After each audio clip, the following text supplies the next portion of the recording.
बच्चों, आज की इस क्लास में मुताला करेंगे हमारी दरसी किताब के सबक नंबर 7, जिसका उन्वान है डॉक्टर भीमराव अंबेडकर।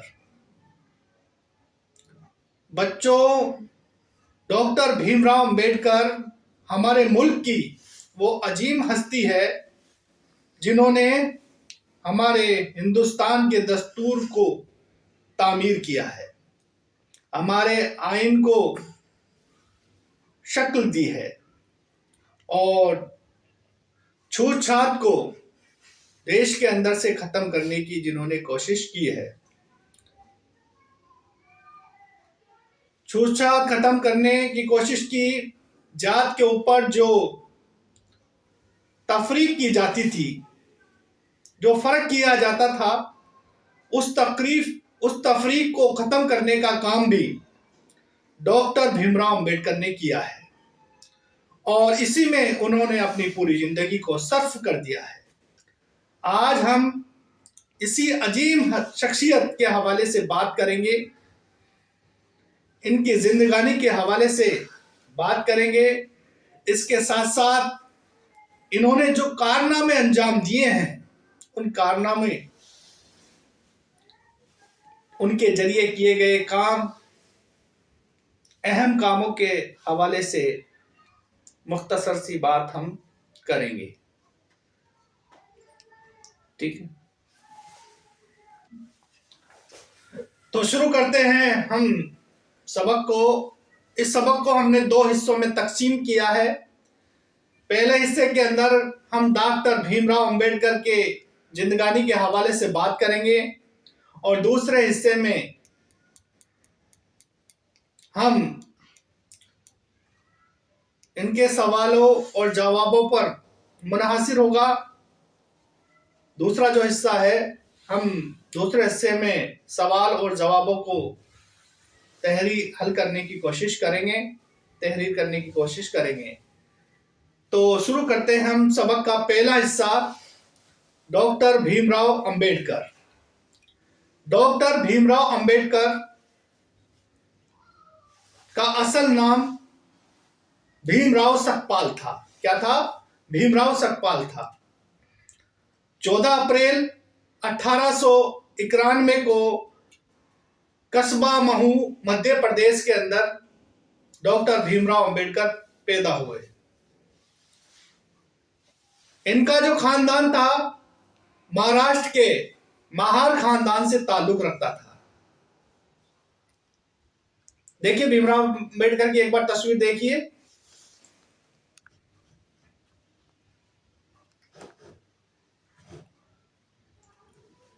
रोके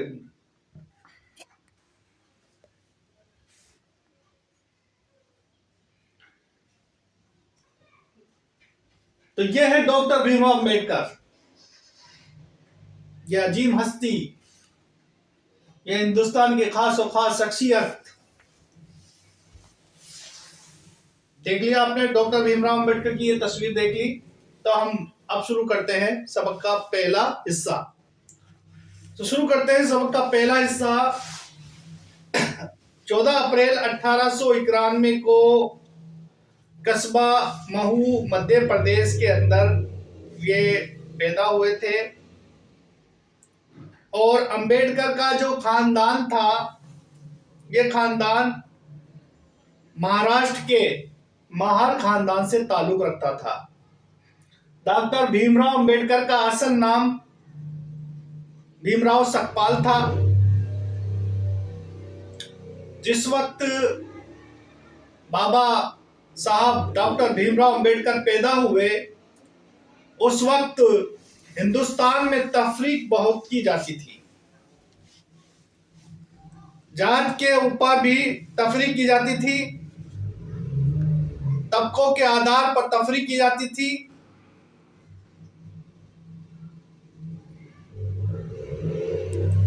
जात के आधार पर तफरीक की जाती थी, तबकों के आधार पर तफरीक की जाती थी।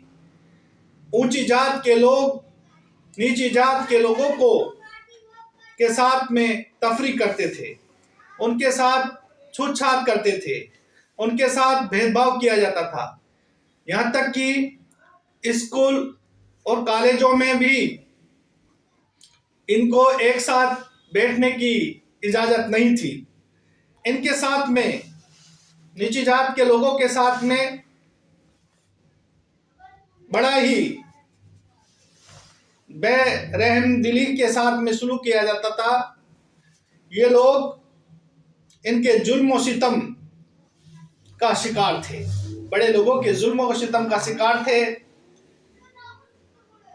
ये जो तफरीक और ये जो फर्क था आला तबके का नीचे तबकों के साथ में सलूक था, उस सलूक को बाबा साहब डॉक्टर भीमराव अंबेडकर ने महसूस किया और इन्होंने, डॉक्टर भीमराव अंबेडकर ने भी इस छूतछात का सामना करना पड़ा। तो हम देखते हैं कि डॉक्टर भीमराव अंबेडकर जब स्कूल में पढ़ते थे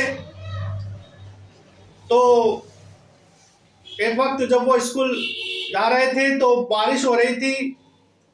तो बारिश से भीगने से बचने के लिए वे एक किसी रईस या आला तबका या खानदान के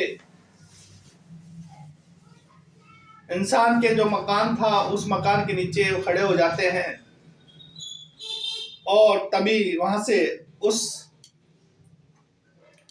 मकान की जो मलका थी यानी मालकिन थी, वो मालकिन उन्हें डांट करके फटकार करके वहां से भगा देती है। उसे गवारा नहीं कि कोई छोटी जात का फर्द उसकी हवेली के नीचे उसकी दीवार के पास खड़ा हो सके। तालीम हासिल करने के लिए भी उन्होंने कई मुश्किलों का उन्हें सामना करना पड़ा। जब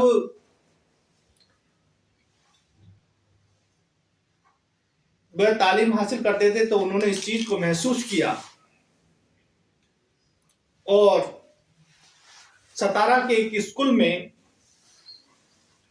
इन्होंने, सतारा महाराष्ट्र के अंदर है, वहां पर इन्होंने आला तालीम हासिल की।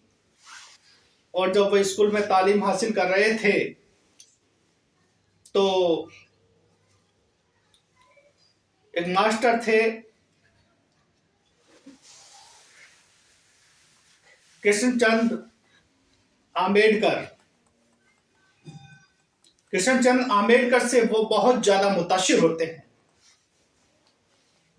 कृष्णचंद आम्बेडकर से वो इतने मुतासिर होते हैं कि वो अपने उस्ताद से, जो एक ब्राह्मण थे, कृष्णचंद आम्बेडकर वो एक ब्राह्मण थे, वो उनसे इतने मुतासिर होते हैं कि वह अपना नाम सतपाल से बदल कर अम्बेडकर रख लेते हैं। अपने उस्ताद से इतने मुतासिर होते हैं, वो उस्ताद की इतनी दयानतदारी, रहमदिली और इतिहाद को जब वो देखते हैं तो वो अपना नाम ही बदल लेते हैं और अपना नाम बदल करके डॉक्टर भीमराव सतपाल से डॉक्टर भीमराव अंबेडकर रख लेते हैं। तो ये थी, आगे चलकर उन्होंने जो एजुकेशन थी, आला तालीम थी, उन्होंने स्कॉलरशिप के जरिए उन्होंने आला तालीम हासिल की। अलग अलग तरह की स्कॉलरशिप वैसे उन्होंने तालीम हासिल की और उन्हें आला तालीम के लिए दूसरे मुल्कों का सफ़र भी करना पड़ा और उन्होंने वकालत की तालीम हासिल की। और जब हमारा मुल्क आज़ाद हुआ तो हमारे मुल्क का जो दस्तूर है, हमारे मुल्क का जो कानून है, हमारे मुल्क का जो संविधान है, उसको बनाने का काम भी डॉक्टर भीमराव अंबेडकर ने किया। 26 नवंबर 1949 को देश का कानून बनकर के तैयार हुआ और 26 जनवरी 1950 को इस कानून को पूरे देश में लागू किया गया। इस अजीम शख्सियत का इंतकाल 6 दिसंबर 1956 को नई दिल्ली में हुआ और इनके जो आखिरी रसूमात है, नई दिल्ली में तो इंतकाल हुआ, इनकी आखिरी रसूमात मुंबई के अंदर अदा की गई। तो ये था डॉक्टर भीमराव अंबेडकर के बारे में मुख्तसर तारुफ। तो पढ़ते हैं डॉक्टर भीमराव अंबेडकर। शुरू करते हैं सबक को। डॉक्टर भीमराव अंबेडकर एक अजीम हस्ती, एक अजीम शख्सियत। शुरू करते हैं सबक को। डॉक्टर अंबेडकर का असल नाम भीमराव सकपाल था। जैसे कि हमने पहले बता चुके हैं कि डॉक्टर भीमराव अंबेडकर का असल नाम क्या था, भीमराव सकपाल। तो इस चीज को ध्यान में रखना है कि इनका असल नाम क्या था, भीमराव सकपाल। वो 14 अप्रैल 1891 को 14 अप्रैल 1891 कब 14 अप्रैल 1891 को पैदा हुए। कहां पर, मध्य प्रदेश के कस्बा महू के अंदर, मध्य प्रदेश के कस्बा महू के अंदर पैदा हुए। इनका जो ताल्लुक था महाराष्ट्र के महार खानदान से था। ये कौन से खानदान से ताल्लुक रखते थे, महार खानदान से ताल्लुक रखते थे। और कहां के, कौन से सूबे से, महाराष्ट्र से। इस जमाने में छूत-छात की वबा आम थी। वबा का मतलब होता है बीमारी। वबा का मतलब क्या होता है, बीमारी। तो छुआ-छात ज्यादा आम थी। लोग एक दूसरे से तफरीक करते थे, फर्क करते थे। डॉक्टर अंबेडकर को बचपन ही से इस किस्म के भेदभाव और नाइंसाफी का सामना करना पड़ा। डॉक्टर भीमराव अंबेडकर को बचपन से ही इस तरह की नाइंसाफी और भेदभाव का सामना करना पड़ा था। एक दफा वो है स्कूल जा रहे थे। कौन, डॉक्टर भीमराव अंबेडकर स्कूल जा रहे थे। बहुत जोर की बारिश शुरू हो गई। वो एक मकान की दीवार के सहारे खड़े होना चाहते थे। एक मकान की जो दीवार थी, बारिश हो रही थी तो मकान की दीवार के सहारे खड़ा होना चाहते थे। मकान की मुल्का मानी होता है मालकिन, यानी कि उन्हें डांटा और वहां से चले जाने को कहा, यानी कि चले जाने पर मजबूर कर दिया। वो नहीं चाहती थी कि छोटी जात का कोई फर्द उसके मकान के सामने खड़ा हो। तो एक बार जब भीमराव अंबेडकर स्कूल जा रहे थे तो बहुत जोर की बारिश हो रही थी। तो वो एक मकान की दीवार से सट करके खड़ा होना चाहते थे। तो मकान की जो मुल्का थी, यानी मालकिन थी, वो मालकिन ने उन्हें वहां से डांट करके भगा दिया कि वो नहीं चाहती थी कि छोटी जात का कोई फर्द, इंसान, कोई शख्स उसके मकान के सारे दीवार के सारे खड़ा हो। आगे देखिए, दीवार के पास खड़ा रहे। डॉक्टर अंबेडकर अपने उस्तादों का बेहद एहतराम करते थे, यानी कि अपने उस्तादों का वो बहुत बहुत इज्जत करते थे। सतारा कहां पर है, महाराष्ट्र। सतारा के एक स्कूल में अंबेडकर नामी एक उस्ताद थे। सतारा के एक स्कूल में एक अंबेडकर नामी उस्ताद थे। क्या नाम था, अंबेडकर नामी उस्ताद थे, जो जात पात की तफरीक को नहीं मानते थे। जात पात के फर्क, तफरीक का मतलब होता है फर्क, माने होते हैं फर्क। जात पात के फर्क को नहीं मानते थे। वो नहीं मानते थे कि ये ऊंची जात का है या किसी में फर्क नहीं करते थे। वो सबके साथ बराबरी का सलूक करते थे। सबके साथ में कैसा सलूक करते थे, बराबरी का सलूक करते थे। वो भीमराव को बहुत चाहते थे और भीमराव को, अंबेडकर साहब को बहुत चाहते थे। उस्ताद और शागिर्द का ये रिश्ता ऐसा मजबूत हुआ कि आगे चलकर वो भीमराव सकपाल से भीमराव अंबेडकर बन गए। उस्ताद से इतने मुतासिर हुए कि वो भीमराव सकपाल से क्या बन गए, भीमराव अंबेडकर बन गए। तालीम हासिल करने के लिए अंबेडकर को कई रुकावटों का सामना करना पड़ा। इस बार आपकी माध्यमिक शिक्षा बोर्ड की जो इम्तिहानात आपके जो आ रहे हैं, सालाना इम्तिहानात जो आ रहे हैं, उसमें बोर्ड के एग्जाम में ये जो पैराग्राफ है, ये पैराग्राफ के यानी जो सीन पैसेज आता है, अनसीन नहीं, सीन पैसेज जो आता है किताब से जो दिया आता है, वो इस पैराग्राफ के आने की पूरी उम्मीद है 2026 के अंदर। तालीम हासिल करने के लिए अम्बेडकर को कई रुकावटों का सामना करना पड़ा, मगर उनकी दिल में इल्म हासिल करने का शौक और मेहनत का जज्बा था। कई तालीम हासिल करने के लिए अम्बेडकर को कई रुकावट का सामना करना पड़ा, कई तरह की परेशानियां उनको आई, वो आगे ही बढ़ते गए और वो उन्होंने रुकावटों से घबराए नहीं, रुके नहीं, लेकिन वो आगे ही बढ़ते गए। आखिरकार आला तालीम के लिए उन्होंने इंग्लिस्तान जाने का मौका मिला और आला तालीम को हासिल करने के लिए अम्बेडकर को कहां जाने का मौका मिला? इंग्लिस्तान, इंग्लैंड जाने का मौका मिला। इंग्लिस्तान से वापसी के बाद डॉक्टर अम्बेडकर ने मुल्क से छूत-छात और जात पात की तफरीक को मिटाने के लिए जो कोशिश शुरू कर दी। छूत-छात की इस लानत ने मुल्क को काफी नुकसान पहुंचाया है। छूत-छात की जो लानत है, जो बेकारी है, जो यानी कि बेफिजूल है, लानत है, जो इसकी वजह से मुल्क का एक बड़ा तबका गुर्बत का मतलब होता है गरीबी, जहालत का मतलब होता है कम पढ़ा लिखा होना। जहालत के माने होते हैं कम पढ़ा लिखा होना, कम पढ़ा लिखा यानी बिल्कुल भी पढ़ा लिखा नहीं होना, बिल्कुल भी पढ़ा लिखा न होना, ना शऊर होना, ना समझ होना। तो गुर्बत का मतलब क्या होता है? गुर्बत बड़ा तबका, गुर्बत का मतलब गरीबी, जहालत का शिकार रहा। अंबेडकर ने अपने जैसे कमजोर इंसानों पर होने वाले जुल्म और नाइंसाफियों के खिलाफ आवाज उठाई। अंबेडकर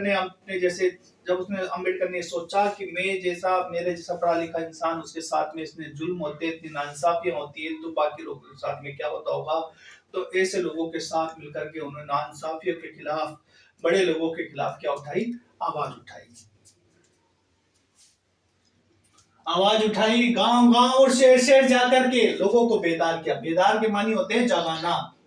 यहाँ पर बेदार लिखा हुआ है, ये देखो बेदार के मानी क्या है? जगाना। बेदार के मानी जगाना। उनके दिल से खौफ दूर किया और उनमें खुद पर भरोसा करना। खुद एतमादी का मतलब होता है खुद पर भरोसा करना, यानी खुद पर भरोसा किया, खुद पर भरोसा करने, क्या? खुद पर भरोसा, खुद एतमादी पैदा की।